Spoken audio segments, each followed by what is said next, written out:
Olá, boa noite. Eu sou o Eric e essa é a minha apresentação sobre o livro Semente da Vitória, do curso de administração.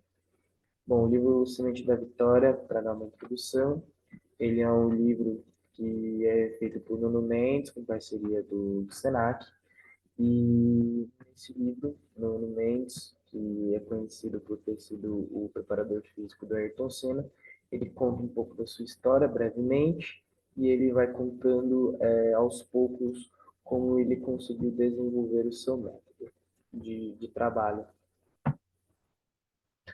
Bom, eu vou capítulo a capítulo, certo? No primeiro capítulo, A Força de uma Experiência, logo no começo, ele fala sobre sua vida lá por volta dos anos 1950, em São José do Rio Pardo, onde ele nasceu. Ele conta sobre Pedro Pechincha, que era um cara muito conhecido ali na cidade, por ser um cara muito forte, que estava sempre com a comunidade e tudo mais. Ele sempre ajudava todo mundo e ajudava a cidade. O Nuno, ele tinha uma admiração, ele tinha uma admiração muito grande por Peixeixa, até que começou a se aproximar dele, começar a conviver com ele, e Peixeixa começou a levá-lo, o Nuno, para várias aventuras, né? Ele contou algumas histórias que eles foram pescar no rio, o Pedro começou a ensinar a Nuno a como escalar de árvore, a escalar árvore, começar a se pendurar de galho em galho. E isso foi tornando ali as experiências de Nuno cada vez mais, tornando a vida do Nuno cada vez mais vívida, né? Tipo, com mais experiências e tudo mais. Também nessa parte ele diz que começa a trabalhar com a educação física e tal, e o primeiro trabalho que ele tem é com as crianças, e ele diz que ali nesse início, trabalhando com criança, ele ia já começar a ter coisas do seu método aplicados ali às crianças que ele não sabia, ele ainda não tinha desenvolvido o seu próprio método, e só agora, né, que ele está escrevendo esse livro, ele lembra de algumas vivências ali com as crianças que ele já trouxe para o seu método que, que ele desenvolveu. A segundo capítulo, ele fala sobre o primeiro aluno dele, sobre Sebastião de Almeida, que era um senhor que no clube que ele frequentava lá junto com os seus amigos, ele ele gostaria de aprender a jogar tênis. Só que ele estava muito velho e tudo mais. E aí, um dia, o Nuno, junto com seus amigos, estavam conversando e o Sebastião começou a conversar com eles sobre querer jogar tênis e ter essa vivência. Então, o Nuno começa a conversar com ele para, tipo, trabalhar com o senhor Sebastião para ele aprender a, a jogar tênis. Então ele começa a ter pequenas mudanças de hábito, o Nuno começa a indicar para o seu Sebastião uma mudança de hábito e tudo mais. Ele sempre ia estar treinando com o seu Sebastião, ali para o seu Sebastião aprender a técnica, ter força e tudo mais. Ele começa tipo, com movimentos sem raquete, depois implementa a raquete, usando as bolinhas. Ele faz todo um trabalho com o seu Sebastião que evolui muito rápido no aprendizado. Depois quando ele está escrevendo esse livro, ele diz que lembrou do seu Sebastião e teve um reencontro com ele. Eles jogaram uma partida de tênis Ele disse que foi lindo ver aquele senhor que estava já com seus 80, 90 anos, jogando tênis de uma forma exemplar ali. Bom, o próximo capítulo, né, é o trabalho físico e mental no espírito, espiritual e emocional. Ele já começa a falar mais já sobre os seus métodos, né? Um dos tópicos aqui são esses: vencer ou perder está nas suas mãos. Ele diz, ele falando sobre, ele diz que tipo assim, tudo está ao seu alcance, você só tem que se esforçar para aquilo, você tem que se impor a fazer aquilo que você quer e tudo mais. Isso voltado, vamos pensar para um exercício físico, algo do gênero. Depois ele fala também sobre o corpo frágil, frágil não sustenta o espírito forte. Então, se você não ter um corpo saudável, e tudo mais, o seu espírito também ele não se fortalece. Então, é bom você ter seu espírito muito forte e também o seu corpo muito forte, certo? Depois ele fala do poder do acreditar. Ele fala muito sobre quando você acorda e acorda com você olha o céu nublado e tal. Ele dá esse exemplo e você começa a pensar coisas negativas ali, né?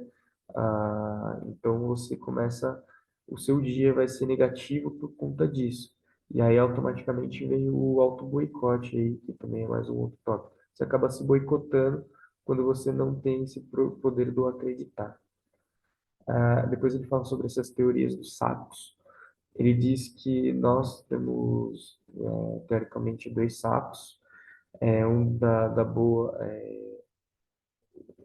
das coisas boas e uma das coisas más.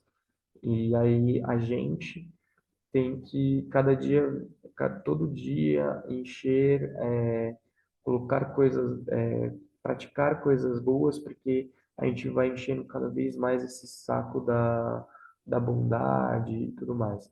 Se a gente for começando a cultivar coisas ruins, a gente vai ter um saco de coisas ruins muito maior do que de coisas boas. E isso não é bom para a gente, né? Depois ele vem aqui, que quem muda o corpo muda a cabeça. Então, ele diz que a partir do momento que você começa a mudar os seus estilos de hábito, mais para frente a gente vai falar sobre os hábitos, ele tem um capítulo só para os hábitos, que conforme você tem o seu corpo é mais forte e tudo mais, a sua cabeça também começa a mudar. A saúde e o entusiasmo é disposição e alegria de viver. Ele fala aqui muito sobre doença, certo? As doenças. Então a gente tem que cultivar a saúde e tudo mais, senão a gente pode começar a doença a consumir a gente, né? Aqui, né, em alguns tópicos que ele aborda, seria o corpo não é uma máquina, então você precisa estar sempre se alimentando bem, está sempre dormindo muito bem, muito mais para frente. Aqui ele dá um panorama geral, mas muito mais para frente ele pega um capítulo para falar só do sono, para falar só sobre mudanças de hábitos e coisas em gerais. Mas nesse aqui ele fala muito sobre essa doença, da relação do corpo e da mente, que elas sempre ficam sempre muito unidas. Você não pode só trabalhar só a mente ou somente só o corpo, tem que trabalhar os dois e torná-los um só, certo?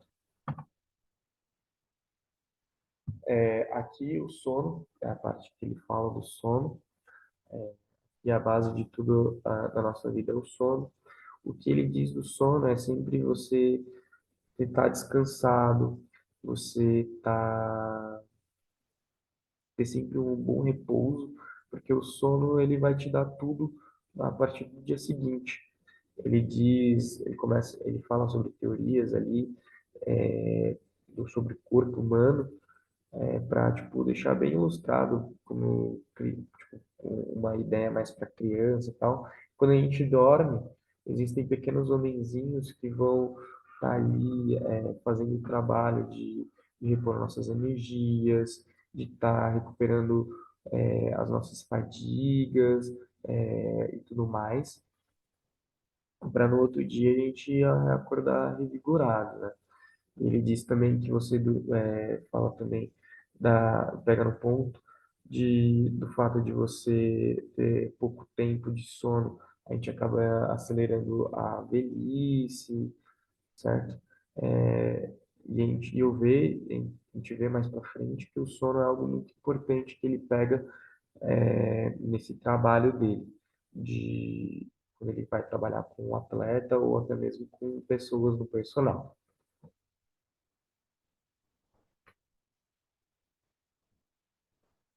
É, aqui ele fala sobre cumprindo velhos hábitos, né? Ele fala sobre questão de comida. Aqui ele fala um pouco sobre a questão da comida, que hoje em dia a gente come tudo muito rápido, a gente não dá tempo do nosso organismo fazer a digestão direito e tudo mais. Então aqui ele fala sobre o prazer de cheirar, de quando a gente for comer, a gente sentir o gosto da comida, cheirar a comida, aqui também transformar os sólidos em líquidos, fazer a mastigação, mastigar bem a comida para transformar a comida sólida em líquido, para fazer a digestão muito mais fácil. Aqui ele volta também no ponto de que o homem não é uma máquina, né? Ele precisa de coisas para ser sustentado e em uma hora esse corpo ele pode vir a colapsar, certo? A troca de hábitos negativos para os hábitos positivos, ele fala, eu vou colocar isso aqui, tá? Das trocas dos hábitos negativos para os hábitos positivos, de começar a comer bem, comer fruta, se hidratar também, que ele fala aqui muito também da questão de se hidratar e tudo mais, para regularizar todo o nosso corpo e deixar nosso corpo sempre em harmonia. A necessidade vital do movimento é mais um outro capítulo do livro. Aqui ele já começa a falar sobre exatamente o exercício. Ele fala que no método dele, o coração é uma coisa que ele gosta muito de trabalhar, questão cardíaca, então ele fala sobre a gente deixar o nosso coração muito forte. Até um outro tópico que está mais aqui embaixo, sobre o correr ou caminhar, que ele fala o que é mais importante. É sempre bom você começar a caminhar primeiro, para depois começar a fazer uma corrida, porque se você começa do nada a correr, seu coração pode não sustentar, ele não vai suportar a corrida, né? Ele fala aqui também da importância do primeiro passo, de você começar a criar esses hábitos de, de ter atividade física no seu dia a dia e tudo mais. Aqui o músculo reage à idade e ficar velho é uma opção, eles estão meio que unidos, porque ele diz que em qualquer idade o músculo vai reagir. Então, se você aos 50 anos nunca fez atividade física, você começar, os seus músculos vão reagir a isso e vão começar a se transformar. E aí você começa a parar a envelhecer. Porque se você não pratica atividade física, você meio que começa a envelhecer muito mais rápido, né? O que ele diz, você não começa a ter disposição, não consegue fazer certas coisas. Então, quando você tem um músculo forte, você não envelhece, vamos dizer assim, tão rápido. Não é à toa que ele tem um exemplo do primeiro aluno dele que aos 80 anos conseguia jogar como um profissional o, o tênis, certo? E aqui ele fala que também sobre a musculação é só, só depois de desenvolver o coração. Por quê? Ele diz que o nosso coração, né, é o alicerce da nossa vida. Então, para a gente começar a puxar ferro, né, os- na academia e tudo mais, a gente precisa ter um coração muito forte. Então, a gente precisa primeiro desenvolver muito a questão cardiovascular nossa, para depois ir para a musculação. Bom, acorde o seu Deus dormente. Aí aqui ele fala muito mais sobre a questão religiosa mesmo, né? Ele fala sobre a questão de ter um espírito muito forte. Ele não fala no livro, mas acredito que o Nuno seja católico ou cristão. Então ele fala muito dessa questão do espírito forte. Você está sempre com o espírito muito forte, a vida ali tá, o seu corpo e tudo mais está sempre ligado ao seu espírito também, né? Para trazer essa parte espiritual junto, que isso também vai te ajudar muito no, no seu desenvolvimento. Bom, vou falar aqui já chegando no final, as considerações finais, vou falar um pouco também é, depois desse último capítulo sobre ativar o seu Deus interior. Ele também tem um capítulo que fala sobre ah, alguns pupilos, só que eu não trouxe aqui algumas vivências, porque quando eu vi esse capítulo, eu imaginei que ia ter relatos sobre o Ayrton Senna ou atletas, né, que ele trabalhou, mas traz mais pessoas, empresários ali, doutores que estavam se sentindo mal. E aí eu vou falar sobre uma dessas histórias que ele traz no livro, que é a história de um empresário. Ele tinha meio que três empregos ao mesmo tempo, ele trabalhava muito e tudo mais, e ele tinha o triglicérides muito alto. Ele foi no médico e tudo mais, fez dieta, fez um tratamento com o médico e meio que esse triglicérides não diminuía, né? Mesmo ele tomando os remédios e tudo mais. E aí o médico indicou o Nuno para esse pupilo, né? Que virou um pupilo do Nuno.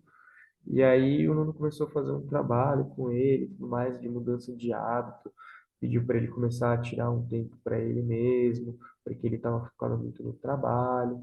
Então o cara tomou como verdade aquilo tudo que o Nuno estava falando para transformar a vida dele. E acabou se transformando, né? Depois, mais para frente, o Nuno fala nesse conto da história desse cara que ele depois mudou a sua rotina, saiu dos empregos ali, começou a dar atenção mais para ele mesmo, começou a correr, tornou seu coração muito forte, começou a se alimentar melhor, começou a dormir cedo, acordar cedo, e mudando seus hábitos, começou com a atividade física também, ele ele mudou isso tudo, e aí o triglicérides dele acabou diminuindo, uma coisa até surpreendente para o médico, porque o médico falava para esse paciente que para baixar esse nível de triglicérides muito alto dele levaria muito tempo e tudo mais, mas com poucos meses ali de mudança de hábito, o triglicérides do, do indivíduo reduziu bastante e voltou à normalidade. Também aqui nas considerações finais eu queria trazer a questão do livro, de como a gente pode também estar trazendo isso para a administração. O livro fala bastante sobre as questões da educação física, eu gostei mesmo do livro, trouxe essas questões sobre a educação física, que é o que eu estou estudando, mas eu queria trazer também um pouco para o lado da administração, de como a gente poderia aplicar algumas dessas coisas. Então, eu acho que algumas coisas é sempre bom. A gente falou das questões da uma pessoa que acaba ficando frustrada no trabalho e tudo mais. E acho que uma das recomendações poderia ser essa, de um gerente e tudo mais, trazer essa vivência tentar incentivar o esporte para as pessoas. A partir do momento da pessoa sair de lá, tentar colocar planos. Hoje existem empresas que têm o plano de Gympass, de academia, para os seus funcionários, para tentar incentivar isso. Também existem algumas empresas que trazem ginástica laboral para dentro da empresa, para as pessoas terem uma movimentação, ter um corpo em movimento. E querendo ou não, a atividade física traz muitos benefícios, né? E aí, então, algo que recentemente eu vi foi numa palestra de TCC, banca de TCC desse semestre, que um dos grupos falava sobre o nível de estresse pré e pós-treino. E aí foi debatido e chegaram à conclusão que o nível de estresse das pessoas acabam diminuindo depois de um treinamento, seja ele um yoga, uma atividade física de como musculação ou uma corrida, esse nível de estresse baixa. Então, é, tentar trazer esse esporte para dentro da empresa, a empresa tentar investir e dar recursos para as pessoas, para elas terem esse movimento diário, certo? Bom, essa foi a minha apresentação do livro, Semente da Vitória, de